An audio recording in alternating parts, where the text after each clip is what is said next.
Gravando. Versalidade materna.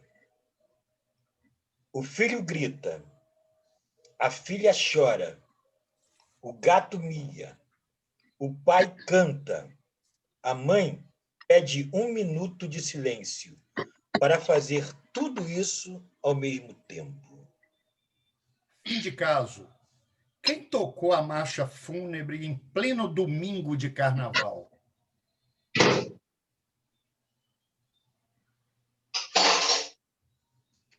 A convivência e a chuva. O síndico do meu prédio desconfia do vizinho, que desconfia da mulher, que desconfia da filha, que desconfia do namorado, que desconfia do melhor amigo, que desconfia do patrão, que desconfia da funcionária do DRH, que desconfia da professora que mora no meu prédio e desconfia do síndico. Certamente, o síndico, o vizinho, a mulher, a filha e a professora desconfiam de mim.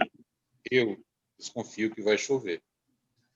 Boa noite a todos, a todas e a todas. É com imenso prazer que hoje aqui no Radar temos a poeta Noélia Ribeiro. Noélia Ribeiro é pernambucana, radicada em Brasília, formada em letras na UNB, português e inglês. Já publicou os livros Expectativa, 1982, Atarantada, pela Verbes Editora, 2009, Escalafobética, pela Vidráguas, 2015, e Espevitada, Penalux, 2017. Tem poemas publicados em antologias, jornais e nas revistas digitais como Marlamagem, Em Comunidade, Acrobata, entre outras. Em 2017, recebeu da Secult DF o prêmio FAC, Igualdade de Gêneros na Cultura, e foi homenageada no Salão da Poesia Psicopoética. Nesse mesmo ano, integrou a mostra Poesia Agora, realizada na Caixa Cultural do Rio de Janeiro, é idealizadora e apresentadora do projeto A Fim de Poesia e membro da ANLI, Associação Nacional dos Escritores DF, e da UB, União Brasileira de Escritores do Rio de Janeiro. Além disso, Noélia participou da criação, basicamente,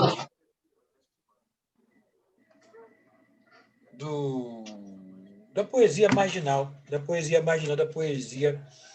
mimeográfica, do mimeógrafo aqui em Brasília. Né? Então, Noélia, a poesia mimeógrafa influiu e ainda influi na sua poesia. Né? Pois você mantém um humor muito inteligente e difere com uma escrita refinada, né? Preocupada com a transparência das palavras. Você, testemunha ocular da história, acompanhou o surgimento e pertence à geração imortalizada na canção Nossa Senhora do Cerrado, que foi gravada pelo Renato Russo, e essa música é do Nicolas Ber e do nosso amigo Nonato Veras. Com tudo isso e muitas outras coisas que a gente pretende falar ainda, como se dá o nascimento da poeta Noélia e o desenvolvimento de seus poemas, como ela desenvolve os seus poemas? E como é que você começou? Começa lá desde a poesia mimeógrafa, que acho que interessa. Boa noite a todos, boa noite, Jorge Amâncio, boa noite, Josafá, boa noite, Fernando Freire. Obrigada pelo convite. É um prazer estar aqui dividindo esse espaço tão maravilhoso que vocês criaram, né? E tantas pessoas, tantos poetas incríveis que estiveram aqui. É um prazer fazer parte desse projeto. Bom, você quer que eu fale do comecinho antes assim, de quando eu era nova, encontrei a poesia, ou mesmo a partir da geração mimeógrafa, quando eu cheguei a Brasília? Não, se quiser, falar da minha chegada. Pode da minha chegada a Brasília, né? Exato, interessa, acho que é tudo. Né? Eu cheguei a Brasília, eu tinha 12 anos. Eu já tinha tido contato com a poesia, pouco contato com a poesia e muito contato com a música, que é a primeira coisa que entrou na minha vida como manifestação artística foi a música. Versos foram entrando devagar, tinham só um único livro que eu lia quando era criança, lá no Rio de Janeiro, e que tinha um poema ali, um quarteto, uma quadrinha. E aí foi quando eu tive contato com o verso. Mas aí eu escrevi, a primeira coisa que eu escrevi quando criança foram 2 canções, letra e música, né? De tão forte a influência da música na minha vida. Quando eu cheguei a Brasília com 12 anos, eu já escrevi essas coisas mesmo, fazia quadrinhas, rimas, e fiz essas 2 canções. E no Rio eu tinha poucos livros, eu não tinha uma biblioteca, como muitos escritores, poetas falam, quando eu era criança tinha uma biblioteca, meu avô. Eu não tive nada disso, eu tive pouquíssimos. Eu morei num apartamento muito pequenininho que quase não tinha livros. Então, em Brasília é que eu acho que tudo começou, né? Que os livros surgiram, né? Porque o apartamento era grande, então começaram a surgir os livros, tinha um estante, e aí tudo começou. Eu já escrevi algumas coisas. E quando eu cheguei, Brasília era uma cidade com tudo começando, né? Não tinha nada, tinha um barro vermelho, alguns prédios construídos e muitos funcionários públicos que foram convidados, especialmente do Rio de Janeiro, para morar em Brasília. E assim eu fui fazendo amizades com esses filhos, né, dos funcionários, e fui conhecendo os artistas da cidade. Aos poucos eu fui conheci o Duboc, que namorou a Gert, que era minha melhor amiga, que morava no mesmo bloco que eu. Aos poucos eu fui conhecendo poetas e músicos. Então, acho que tudo começou assim, com esse encontro entre os artistas, né, aqui em Brasília, com tudo que a gente fazia, porque ninguém fazia nada, porque poucas pessoas faziam as coisas aqui, não tinha muito encontro entre artistas. Nós que fomos ocupando a cidade, ocupando os teatros vazios, fizemos três noites, um fim de semana inteiro de shows poético-musicais, que a gente nem dava esse nome. Fazíamos muitos saraus na minha casa, que também não tinha esse nome sarau apareceu depois. A gente fazia encontros na minha casa, poético-musicais, né? Tinha poeta. Eu ainda não falava nada, porque eu tinha muita vergonha de mostrar o que eu fazia, então eu só acompanhava os poetas o tempo inteiro, né? E aí eu conheci o Nicolas Berry, começamos a namorar. Então, tudo começou ali. Então, nós nos conhecemos, nós frequentávamos o Beirute, eles todos com seus livrinhos mimeografados, o Nicolas Berry com seu iogurte com farinha, o Vicente Sá com Tua Mãe, o Soter, o Paulo Tovar também com o livro dele, todos com seu livro, o João Baiano. E aí os livros eram vendidos meio que de mão em mão, nos bares, não tinha lançamento, não existia um lançamento. Lançamentos que eu presenciei foram o Nick jogando o livro na plateia, no Teatro da Escola Parque. Isso que era o lançamento. Ele fazia, vou fazer um lançamento e lançava, e quem pegasse ficaria com o livro. Então, assim, foi assim que tudo começou. E eu com os meus poemas ali guardadinhos, né, acompanhando todo mundo, assim. Eu não subia ao palco, eu estava sempre com eles, mas eu não subia ao palco, eu não falava meus poemas, eu só ficava por ali com eles, todos, né? Então, eu presenciei todo esse começo, né? O mimeógrafo, à noite eles mimeografavam os livros, para de dia grampear, colocar capa e tudo, né?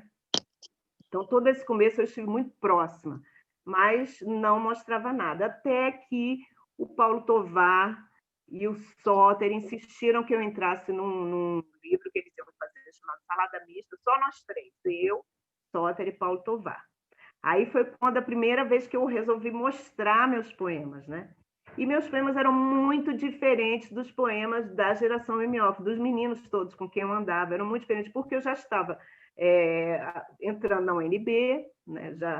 Já estava, aliás, na UNB, e eu queria fazer poemas mais sérios, né? Quer dizer, que eu julgava mais sérios, né? Então, meus poemas eram mais certinhos. Eu queria fazer poemas como Álvares de Azevedo, eu queria fazer poemas como Cruz e Souza, eu não queria fazer poemas como... Embora adorasse estar com eles e tudo, meus poemas eram diferentes, de uma certa forma, porque eu não queria fazer aquele tipo de poema. Eu valorizava os poemas que eu lia na universidade. Então, tinha tudo isso. Então, eu meio que negava, ao mesmo tempo que eu estava junto, adorava aquilo tudo, na minha poesia eu barrava qualquer influência nessa época. E aí nós lançamos esse livro, não sei, eu estou desviando do assunto? Estou? Não sei. Bom, Não, aí lançamos tá esse não. livro juntos aqui, ó, Salada Mista, nós três. Depois, aí o Paulo Tovar me convenceu a publicar o meu pequenininho, o meu solo, né, que é o Expectativa. A capa é até da Fátima Ribeiro, que está aí. E esse eu dediquei todo ao Liga Tripa, praticamente tudo ao Liga Tripa. Uhum. E os poemas eram mais sérios, tem até umas fotinhos aqui, ó, dos meninos. Eram mais sérios, sabe assim? Então foi assim que começou tudo, né? A minha participação aqui em Brasília e o meu primeiro livro, esse eu fiz lançamento, né? Eu gosto das coisas certinho. Eu fiz um lançamento no Centro de Criatividade.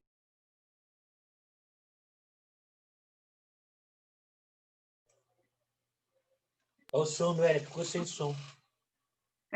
Fala assim, o anfitrião desativou seu som. Foi Falou assim. sem querer. Aí, quando o anfitrião desativar, eu paro, hein? É sinal de que eu tenho que parar, né? Então, foi mais ou menos isso. Não sei se eu respondi a pergunta. Eu acho que foi assim que começou. E aí eu fui acompanhando esses meninos por um tempo, né?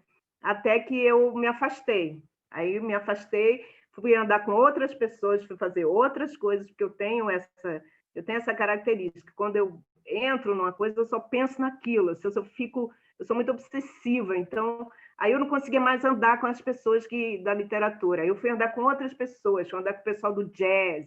Aí aprendi muita coisa sobre jazz, andava no Gilbertinho, com aqueles pancakes, o rosto branco, andava de preto. Aí eu entrei em outra vibe. Aí foi quando eu conheci. Quer dizer, eu já conheci o Renato Russo dessa época, do Liga Tripa, porque ele andava muito com o Liga Tripa e com a gente. Mas lá, quando eu mudei também para esse grupo do jazz, eu também encontrava muito o Renato dançando lá no Gilbertinho, né?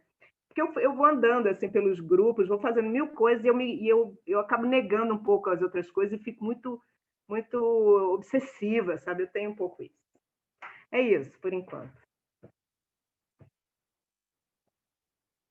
Falei, respondi? Sim. Sobre os ombros.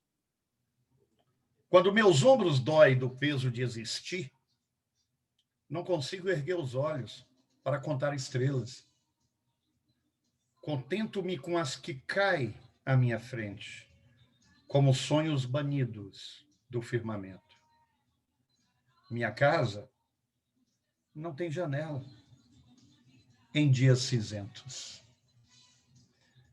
Noélia, eu tive a oportunidade de te conhecer, não é de hoje, e a sua escrita, inclusive, e eu, particularmente, eu sei o quanto que você é uma pessoa muito perfeccionista no que lê e escreve. Em sua criação, isso é um problema ou solução? Ou isso é sangue, suor, alegria ou tristeza? Tudo isso junto. Perfeccionismo me atrapalha na vida, tá? Atrapalha um bocado. Mas na poesia eu acho que atrapalha pouco, acho que é quase solução. Eu gosto disso. Eu acho que o poema tem que ser trabalhado, ele tem que ficar bom, sabe? Bom pelo menos para você, pode ser que outra pessoa odeie. Mas não dá, eu não conseguiria jamais fazer um poema e no mesmo dia dizer, olha, fiz o poema, está pronto, já vou publicar. Eu seria muito leviano da minha parte, porque o poema, para mim, um poema não fica pronto num dia só. Ele precisa de muitos dias para ficar pronto, às vezes de 2, às vezes de 3, às vezes de um mês, às vezes de um ano. Então, assim, depende, ele tem o seu próprio tempo, né? Mas com certeza não é. Ele pode até ficar como ele foi feito. Ele pode, daqui a 2 dias, ele pode se manter como foi feito, como foi escrito. Mas eu não conseguiria dizer que o poema está pronto no mesmo dia. Então, assim, eu tenho esse perfeccionismo. Então, eu fico em cima. Eu vejo se a palavra está repetida, se tem a mesma palavra em outro verso. Eu não gosto de repetir a mesma palavra. Eu uso o dicionário de sinônimos e antônimos do Wise o tempo inteiro, já está todo rasgado, porque eu uso direto aquele para mudar a palavra por outra melhor. Eu falo o poema em voz alta para ver se ele tem sonoridade, musicalidade, se ele está harmônico, sabe? Assim, como eu tenho uma ligação com música muito forte, então eu falo para ver se ele tem a musicalidade, se ele tem ritmo. Nem todo poema é bom para ser falado. Eu tenho poemas que não ficam bem, quando eu falo, não, sabe, não dão liga, mas a grande maioria eu penso, eu falo e ele fica bom para ser falado, assim, para ser recitado ou lido. Normalmente sim, outros não, mas a maioria sim.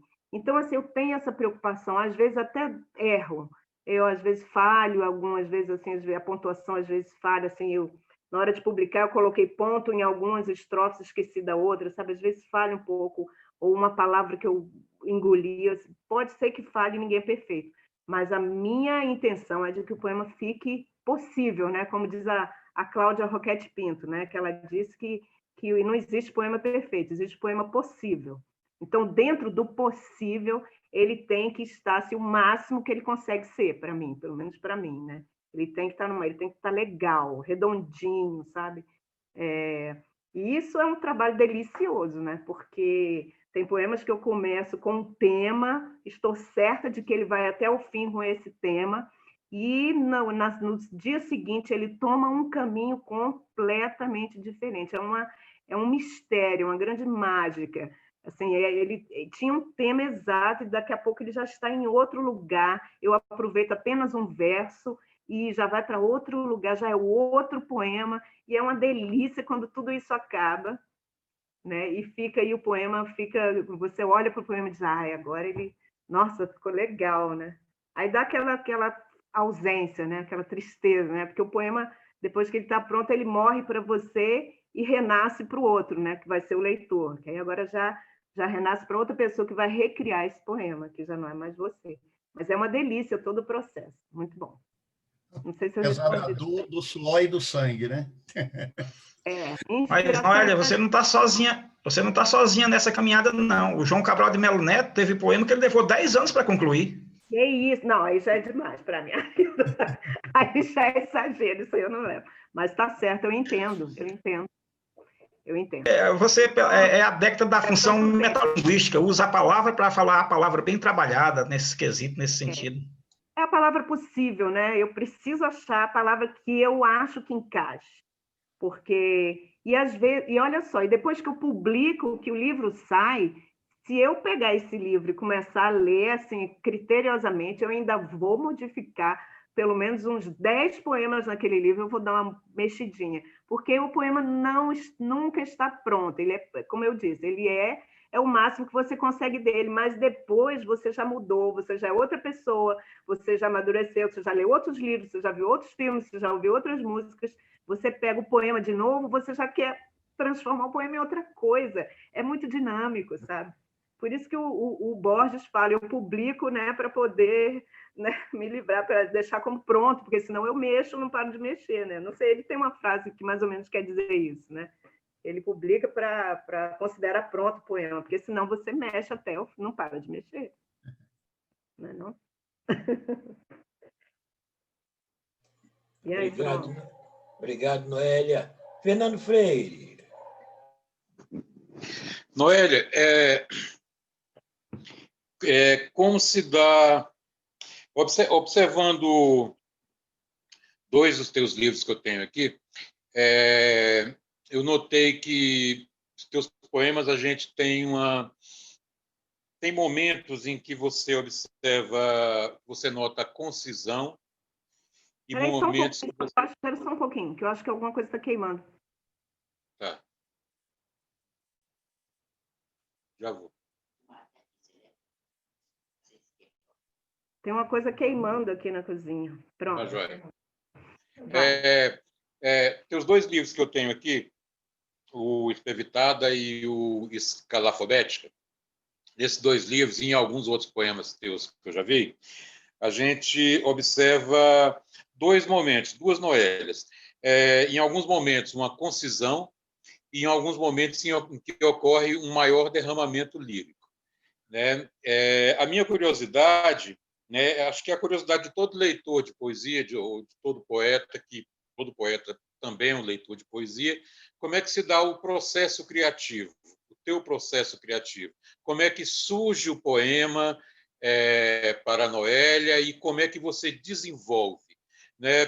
Por exemplo, pintou a ideia de um poema, né? Você anota, você não anota, né? Como é que você trabalha com isso?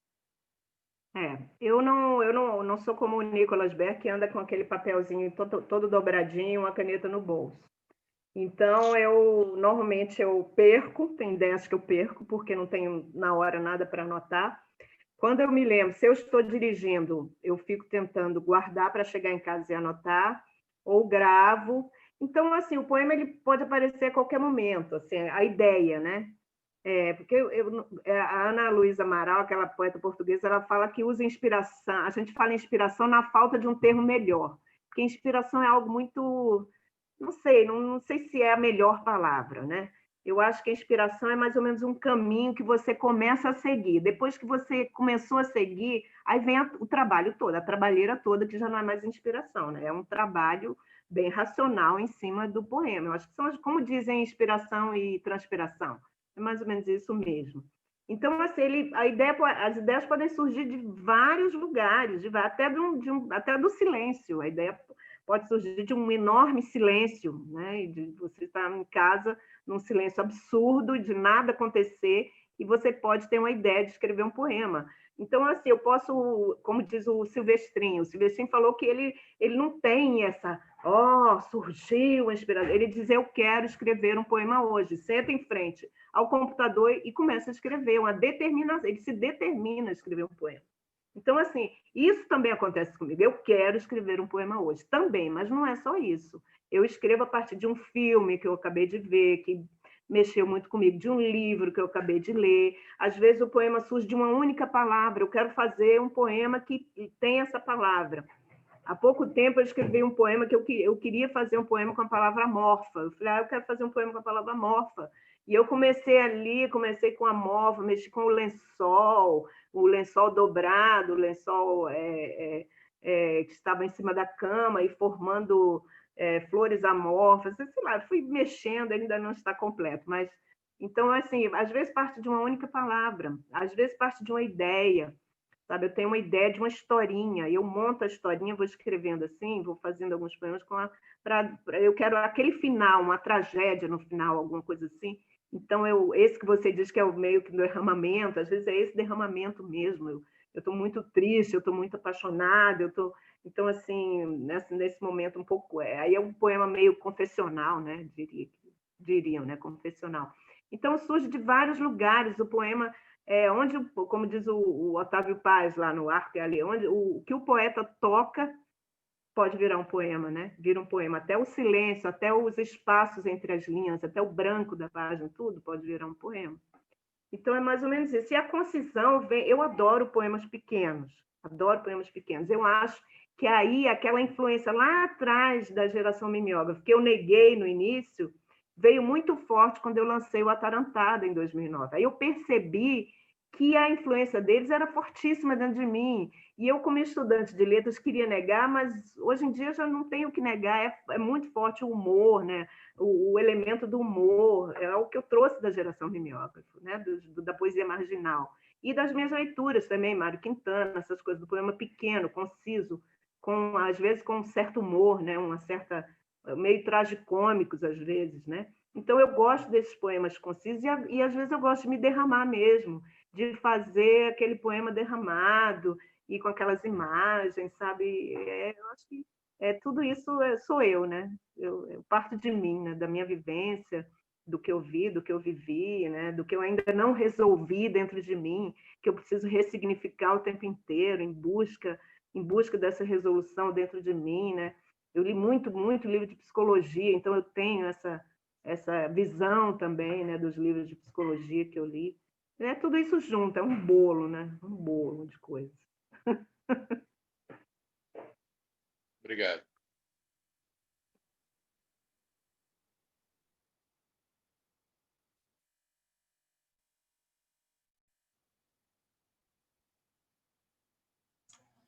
Jorge, o som.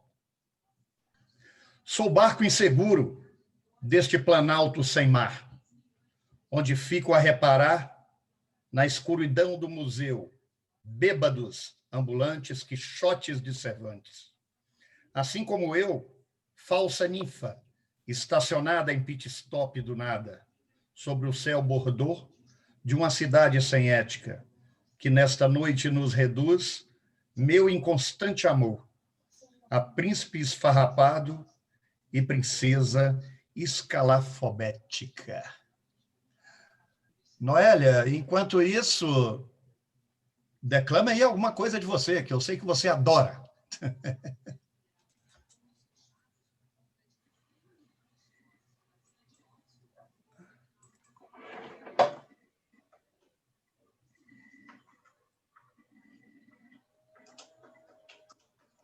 Tá sem som, Noélia.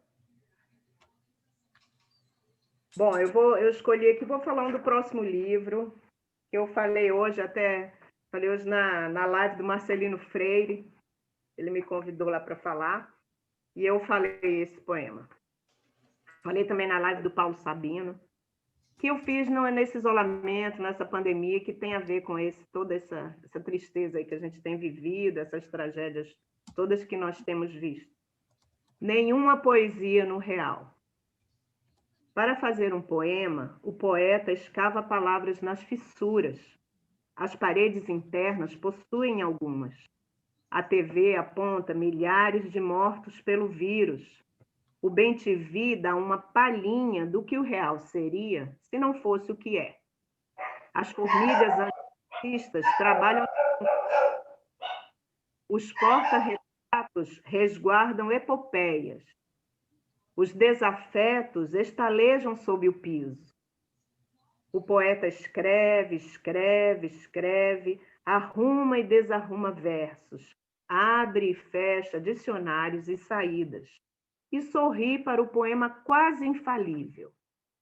À noite, ele ouve a nota subitânea. Enquanto Mirte segurava uma coleira, seu filho de 5 anos caía do nono. O poema desencarna. O poeta perde o sono. É isso.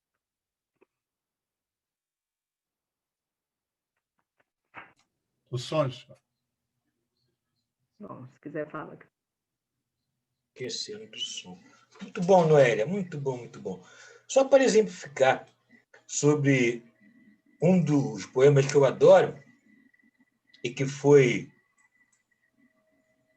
falado por ela, chama-se A Forma d'Água, que é baseado no filme do Guilherme Del Toro, né? Que é um magnífico conto de fada. Eu adoro. E eu me lembro que quando você fez esse poema, eu falei, puxa, é tudo. Chama-se A Forma d'Água. O amor abissal, em sua forma genuína e sob a vigilância de cavalos marinhos, não está ao nosso alcance.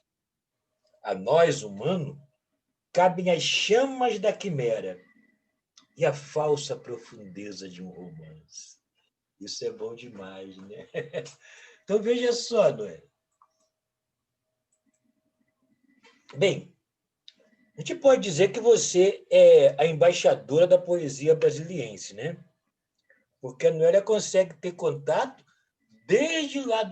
Quem acompanhou as lives dela deve ter observado isso, né? Só não pegou no Amapá porque estava sem luz, né? Mas pegou desde o norte até o sul. A Noélia tinha sempre um poeta muito interessante. Ora, você podia contar para a gente como esse espaço foi construído? Como é que a Noélia Ribeiro fez esse espaço? Né? Além da pessoa hipercarismática que é a Noélia, como é que ela conseguiu esse espaço de conhecer, interagir bem com poetas de norte a sul do país? Eu me orgulho muito de ter construído esse espaço e ter construído essas ligações todas que eu fiz com poetas de todo o Brasil, né? Ainda tem muitos que eu não conheço, que eu ainda quero conhecer. A pandemia me freou um pouco, eu ia a Recife, né? Eu pretendia ir a Recife para conhecer os poetas da minha cidade, né? Mas já conheço alguns, mas eu queria ao vivo, queria conhecer outros. Mas eu acho que tudo começou, Jorge, quando eu resolvi me expandir a minha poesia, sabe? Eu lancei o Atarantada pela Verbos, aqui de Brasília, e quando eu fui publicar o Escalafobética, eu falei, não quero Brasil, eu quero, não é negando Brasília, mas eu queria, sabe, eu queria outras coisas, eu queria sair da fronteira, eu queria cruzar a fronteira e ir para outros lugares. E aí eu fui procurando, mandei meu livro para várias pessoas, né? E aquela demora na resposta, que tudo aquilo que todo mundo já deve ter passado, né? Manda o livro e o editor nem liga para você, nem te responde, nem fala nada. E eu fui tentando, então eu falei, mas eu não quero, eu quero lançar meu livro por uma editora fora de Brasília, até que eu encontrei a Carmen Presoto, que é a editora que, infelizmente, já nos deixou, mas é a editora da Vidráguas, né? A Vidráguas já não existe mais, depois que ela morreu. E eu mandei o Atarantada para ela amou, se apaixonou, falou, vou fazer seu livro. Então, e ela é do Rio Grande do Sul, de Porto Alegre, né? Pense, de Porto Alegre. Antes disso, eu já estava mandando o Atarantada para todo mundo. Foi o início do Facebook, e eu fiquei louca com o Facebook, porque eu vi o acesso que eu tinha às pessoas que eu nunca imaginei. E aí eu entrei naquele Facebook, eu por noite eu mandava recado, não sei para quantos, eu mandei o Atarantada para Rico Barnabé, não sei nem o que ele fez com isso, mas eu mandei para Rico Barnabé, para Nausete, ainda estava muito na onda da música, depois que eu fui entrando nos poetas e mandando, sabe, para os poetas, mandei para muita gente, e recebi resposta de algumas pessoas, bem positivas, sabe, outros também não ligaram, mas...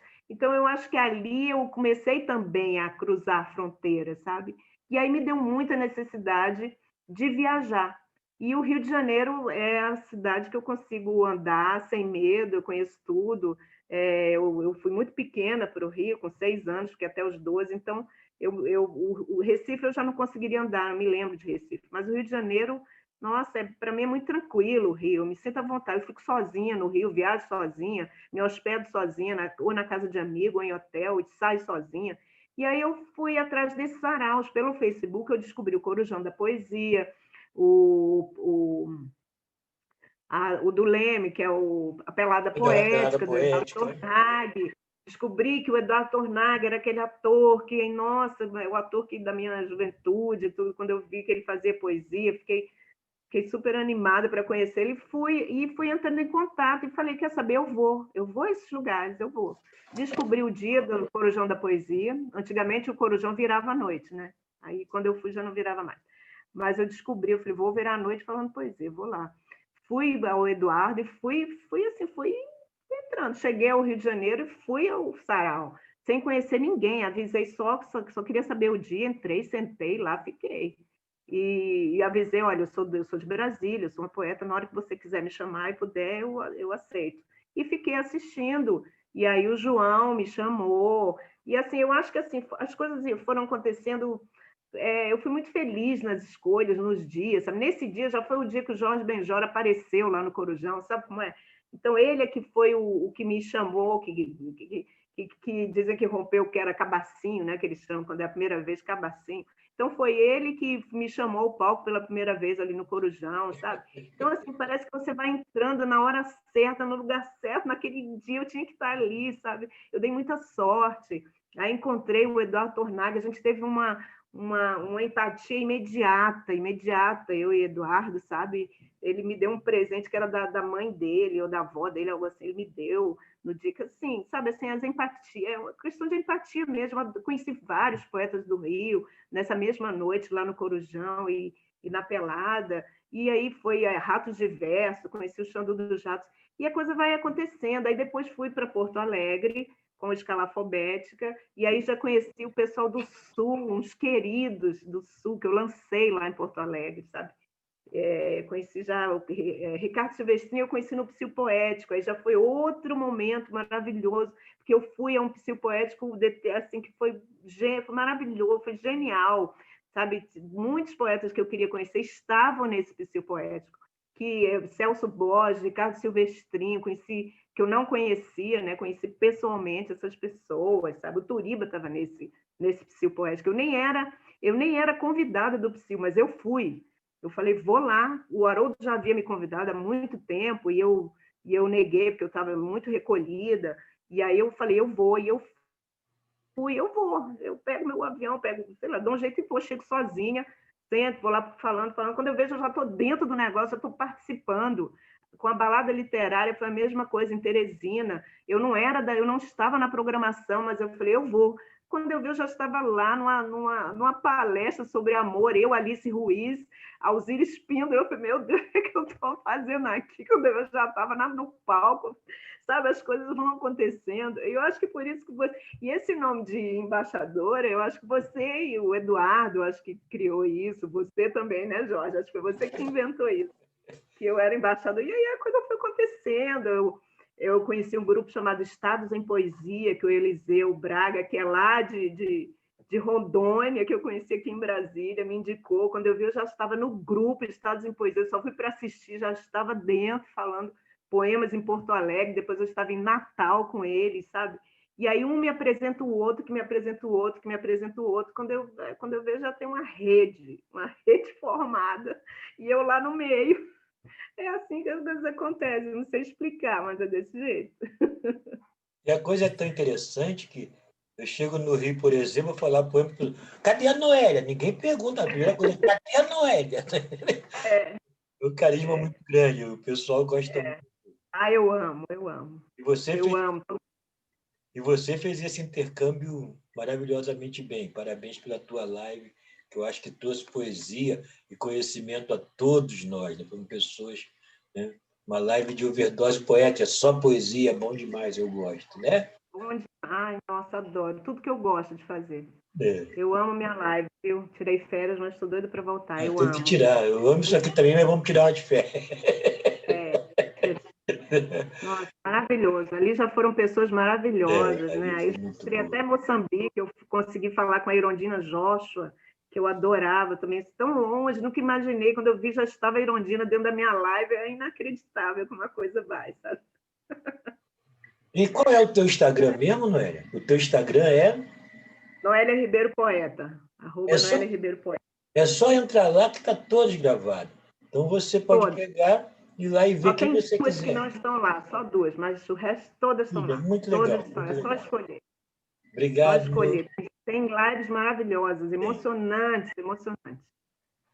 Josafá Santana. Quarentena. Encontro-me diante de mim. Há muito não me visitava. Carecia mesmo de polimento. A mobília coberta de teias. O predador enfastiado em região remota do cérebro interroga-me. Do quarto para a sala, da sala para o quarto. Delineio o passado e presente, até que a porta de casa se abra ao festejo dos mascarados. Neste dia, não pisarei a grama como antes. Superar a si mesmo oferece perigos semelhantes. Noélia, diante desse poema que me chama muito a atenção, não é de hoje, aproveitando até esse ensejo sobre a sua poética, eu queria emendar duas coisas em uma. A sua poética, ou em sua poética, você é palavra ou sentimento? Poesia é risco ou invenção?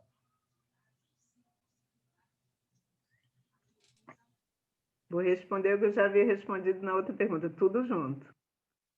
Eu acho que palavra e sentimento. Se você colocar a palavra em oposição ao sentimento, eu sou mais sentimento, mas eu acho que as coisas correm juntas, não é isto nem aquilo, é isto e aquilo, né? E risco, e qual é a outra palavra que você disse? É risco ou invenção? As duas coisas também. A invenção é um risco, não é? A invenção é um risco. Você corre um risco quando você inventa e quando você faz um poema, é correr risco. qualquer manifestação artística é um risco. E palavra e sentimento, eu acho que é tudo junto, sabe? Talvez em algum momento eu seja mais palavra e menos sentimento, mas eu acho que talvez mais sentimento, mas a palavra é muito importante para esse momento de expressar o sentimento. Então, nesse sentido, quando a palavra você não usar em oposição ao sentimento, eu acho que são as duas coisas. Mas se você usa entre razão e emoção, talvez eu seja mais emoção, menos razão. Eu observo muito isso, Noélia, porque, assim, eu tenho sempre uma coisa comigo, que eu tenho uma grande identificação, como o Fernando mesmo Freire define, né? Que, para mim, o mais é menos. Né? O Fernando usa muito isso comigo. E eu, recentemente, lendo a Eurídice Fontella, né? E Eurídice Fontella também tem uma coisa interessante, né? Que ela define, inclusive, até numa entrevista que ela teve com o Jô Soares, né? Enquanto era viva, ela comentou o seguinte, que é preciso trabalhar o mais com menos. E aí ela inverteu, ela colocou, não que o menos é mais, mas o mais é menos. Né? E aí eu achei isso formidável. Por quê? Porque eu encontro isso muito em sua poesia, né? Eu encontro muito isso hoje em dia também na própria poética da Cida Pedrosa, né? Não é à toa que ela agrariou os 2 prêmios, né, de uma só vez, né, o Prêmio Jabuti de 2020, assim como também o Prêmio de Melhor Livro. E tem outros que eles dão margem à palavra, como um Carlos Orfeu da vida. Né? E aí eu achei tão interessante, porque a Eurídice, ela usou um termo que até então eu não conhecia. Só que em arte a gente conhece diferente. Em arquitetura nós também conhecemos diferente. E em design de interior nós conhecemos diferente. É o que ela chamou de poesia minimalista. Só que o minimalista que ela utilizou não está nada ligado ao movimento, né, que a gente conhece de arquitetura como minimalismo. Na realidade, ela fez referência ao minimalismo, onde ela coloca que o mínimo é o mais. E isso eu vejo muito em sua poética, mas eu sei que isso é preciso uma boa bagagem de leitura, de concisão, de palavra, de sentimento, de risco, de invenção, né? Porque às vezes é uma invenção totalmente. Então, daí o fato de eu ter feito essa pergunta, porque eu sinto muito isso em você. Tá ok? Obrigado. Fernando? Obrigada.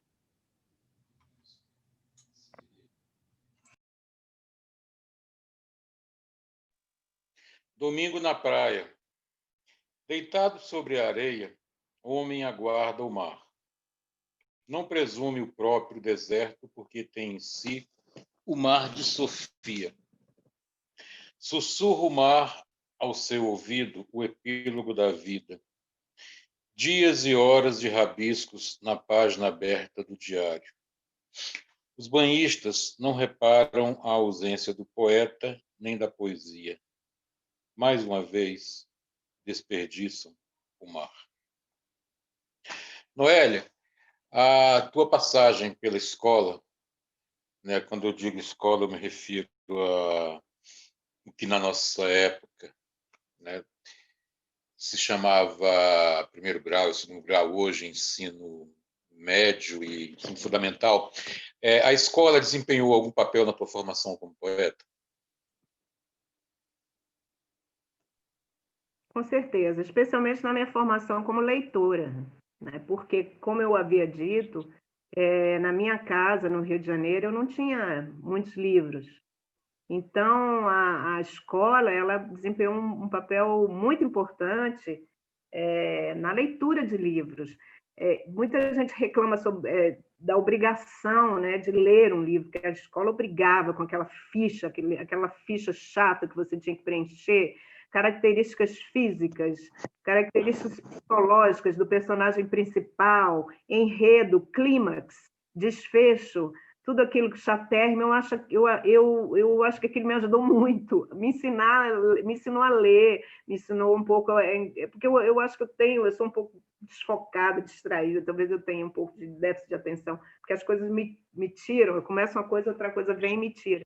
Então, o fato de eu ter que esquematizar a minha leitura, para mim era ótimo, eu procurar o desfecho, o enredo, o clímax, as características, quem é o personagem principal, quem não é, aquilo para mim era ótimo preencher aquilo. A obrigação de leitura, a obrigatoriedade pela leitura era ótimo também, porque se não me obrigassem, talvez eu não lesse, talvez eu me distraísse com outra coisa novamente e deixasse de ler. Então, a escola teve um papel fundamental, né, na formação até de leitora, sabe? Assim, eu ainda tenho muita dificuldade em me concentrar um livro, eu demoro lendo um livro, eu leio 3, 4 livros ao mesmo tempo e demoro com todos eles, sabe? Assim, às vezes demoro muito tempo, principalmente se é romance, demoro mais ainda. Então, assim, a escola, isso foi muito bom, eu acho que a escola tem, para mim, né? Tem muita gente que critica isso, mas para mim foi excelente. Eu li Dom Casmurro, Memórias Póstumas de Brás Cubas, e ter que fazer a ficha, sabe? O Vampiro de Curitiba, tantos outros livros que talvez eu fosse ler muito mais tarde. E eu acho que até seria melhor ler muito mais tarde, porque quando você lê mais tarde, você aproveita muito mais. Evidentemente que eu aproveitei muito menos, muito pouco. Depois, você relendo, você aproveita muito mais. Mas é interessante que você já entrou em contato com esses... Alguém já escolheu para você a literatura que você ia ler. Porque se dependesse de mim, como eu não tinha livros em casa, eu não tinha essa escolha, né? Minha mãe, de vez em quando, ela levava um livro, levou Meu Pé de Laranja Lima, uma vez chegou lá com Meu Pé de Laranja Lima, eu li. Mas, assim, você fica meio perdida se você não tem uma biblioteca em casa. Então, a escola foi, sim, fundamental na minha formação como leitora e como poeta, porque depois no ensino médio eu entrei mais em contato com poesia, foi que eu realmente entrei em contato, comecei a ver de quem eu gostava, de quem eu não gostava, e a universidade nem se fala, né? A universidade foi tudo para mim, abriu todas as portas da poesia, né? Falou, olha, então agora você vai, olha aqui o que a gente tem para te oferecer. E aí eu fui, né? Porque aí realmente a poesia é o meu grande barato.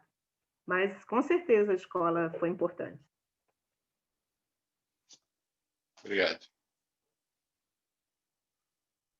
Jorge? Os Sapotis.